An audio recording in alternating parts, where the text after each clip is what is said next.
사랑하시니까 묶어두신다. 중고등학교를 졸업한 후 서울대학교에 다니던 시절 내 소원은 오직 하나였다. 언제쯤 24시간 내내 주의 일만 할 수 있을까? 그래서 나는 없는 시간을 억지로라도 내서 500명 이상 모이는 교회의 주보 등사를 자원해서 하곤 했다. 중3 때부터 시작된 그 일은 언제나 내게 기쁨이었다. 충성 봉사한다는 것이 얼마나 큰 기쁨인지는 해본 사람이면 누구나 알 것이다. 그러나 당시 나는 매우 어려운 시간을 보내고 있었다. 어린 시절 우리 집은 해마다 가세가 기울어져 갔다. 좋은 집은 아니었지만 원래 살고 있던 판잣집 외에 기와집도 한 채 있을 정도로 아주 가난한 형편은 아니었다.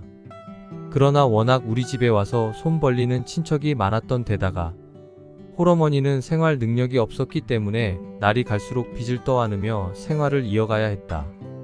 해마다 빚이 기하급수적으로 늘어갔던 데에는 착하고 융통성 없는 어머니의 책임도 컸다. 당시 이웃에게 돈을 빌린다는 건 엄청난 이자를 감당해야 한다는 것과 다름없었다. 처음 빚을 얻은 집에다 통사정을 해서라도 빚 갚는 일을 조금만 늦췄다면 같은 이웃끼리 원금에다 이자 약간 얹혀서 갚을 수도 있었을 텐데 어머니는 마치 카드 돌려 막기라도 하듯이 다른 집에서 돈을 빌려 착실하게 빚을 갚는 방식을 되풀이하면서 엄청난 빚을 떠안고 말았다. 10,000원은 곧 100,000원이 되었고 100,000원은 곧 100,000원이 되었다. 가지고 있던 집도 곧 사라지고 가장 초라한 판잣집으로 나앉게 되었다. 하지만 그마저도 나중에는 헐리고 말았다. 우리 가족은 그야말로 어디 가서 등 붙여 잘 곳도 없는 처지가 되어버렸다. 그러고도 엄청난 빚은 우리의 어깨를 내리눌렀다. 내가 서울대학교를 다니고 여동생이 경기여고를 다닐 무렵 우리 집안은 완전히 몰락을 한 것이다. 온 식구가 겨우 잠을 잘 수 있는 조그만 방 한 칸을 사글세로 얻어 이사해야 할 정도였다. 답답하신 어머니는 때로 고무대야를 머리에 이고 온 동네를 돌아다니며 야채 장사를 하시기도 했지만 돌아오신 어머니의 대야 속에는 야채가 그대로 담겨져 있었다. 어머니는 야채 사세요. 라는 그 한마디를 외치지 못하는 너무도 내성적이고 얌전한 분이셨다.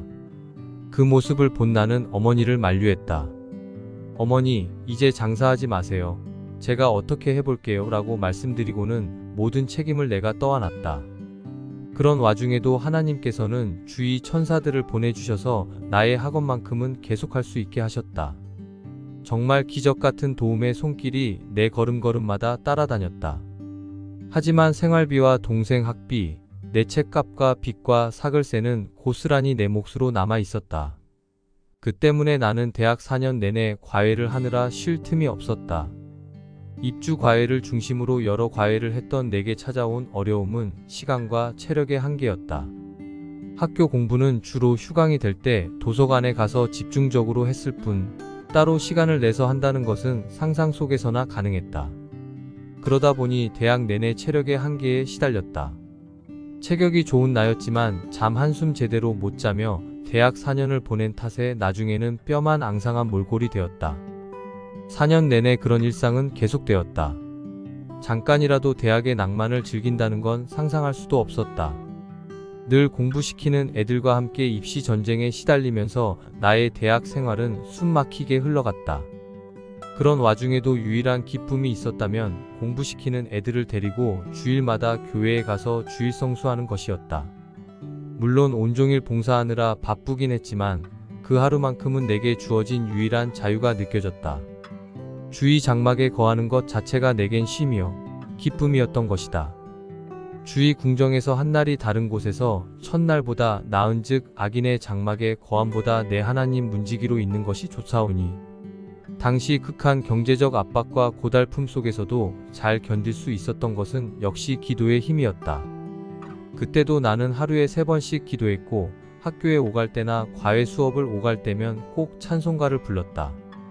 길을 걷는 시간은 찬송하는 시간이었고 잠시라도 혼자 있거나 앉아 있는 시간은 기도하는 시간이었다.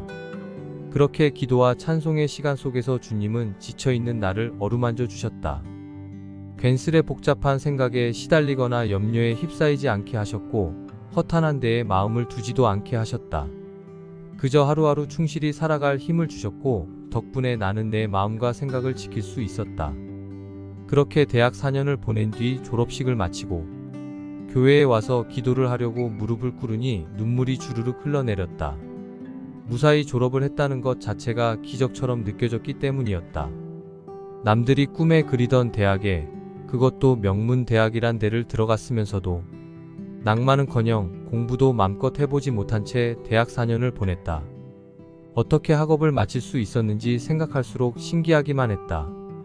한편 감격스럽고 한편 서글펐다. 저절로 내 입에선 이런 고백이 나왔다. 주님, 도대체 이게 뭡니까? 그렇게 벼르고 별러서 대학에 들어갔지만 공부를 실컷 한 것도 아니고 겨우 애들 과외 가르치느라 대학 4년을 다 소비하고 말았습니다. 저는 왜 이렇게 시간을 보내야만 합니까? 갑자기 너무너무 속상한 마음이 들었다. 깊은 한숨이 터져 나왔다. 듣다 못한 주님이 가만히 계실 수가 없으셨나 보다. 주님은 내게 분명하게 말씀하셨다. 내가 너를 그렇게 묶어놓지 않았으면 내가 나의 종이 될 것 같으냐? 너무도 분명한 주님의 음성이었다. 한눈 팔 새 없이 그렇게 바쁘고 힘겨웠던 것이 모두 주님의 계획하심과 섭리 속에 이루어진 일이었다는 것이다. 왜? 그렇게 하지 않으면 내가 소명을 저버릴 수 있다는 것이었다.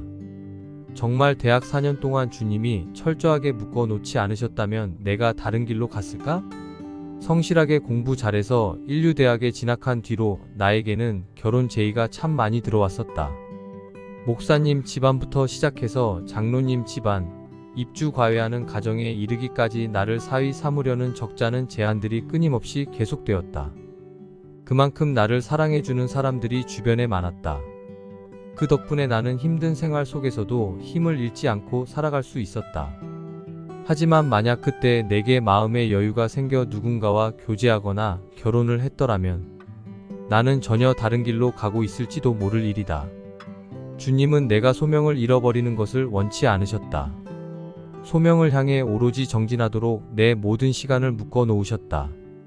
그리고 그 시간 속에서 나를 단련하셨고 주를 향한 소망의 빛을 더욱 뚜렷하게 밝히셨다. 언제쯤 24시간 내내 주를 위해서 살까? 언제쯤 24시간 내내 소처럼 주의 일을 할 수 있을까? 바쁘고 힘든 시간이 계속되면 될수록 내 꿈도 더 뚜렷해졌다. 썩는 양식을 위해서가 아닌 영생하도록 있는 양식을 위해 일하는 기쁨을 더욱더 소망하게 하셨다.